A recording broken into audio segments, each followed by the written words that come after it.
Sharon Shoesmith, here in the middle, arrived at the High Court today to challenge the way in which she was sacked from her job as Haringey's Director of Children's Services.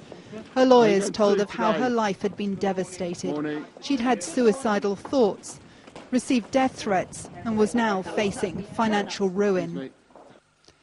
It was the storm over the case of Peter Connolly that led to her sacking.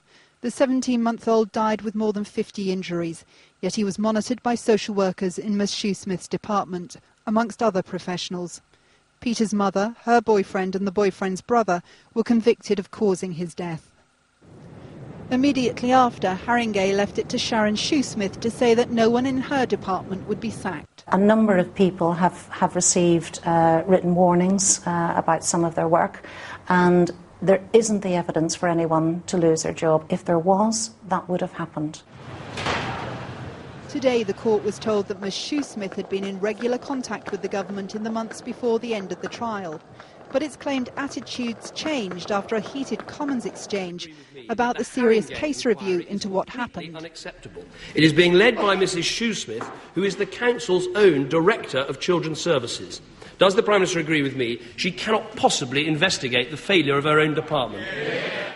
The lawyers say the same day inspectors were sent into Haringey, and 2 weeks later the Children's Secretary announced the devastating findings. Their report delivers a damning verdict on the current management of safeguarding in Haringey. Ms. Shoesmith claims the Children's Secretary was unduly influenced by the blizzard of hostile media coverage, and that she was given no chance to respond to or contradict the inspector's report before he directed that she be removed from her job. A lawyer who's acted in similar cases says the court will have to examine how the decision was made. In making judicial decisions and quasi-judicial decisions, we shouldn't have the justice of the Roman amphitheatre, where it all depends on whether it's thumbs up or thumbs down from the crowd, who can easily be whipped up. It should be based on an assessment of the evidence. What do we want? Justice! Meanwhile, outside the court, a small but noisy group of protesters were there to make it clear Mrs. Shoesmith is still the focus of their anger.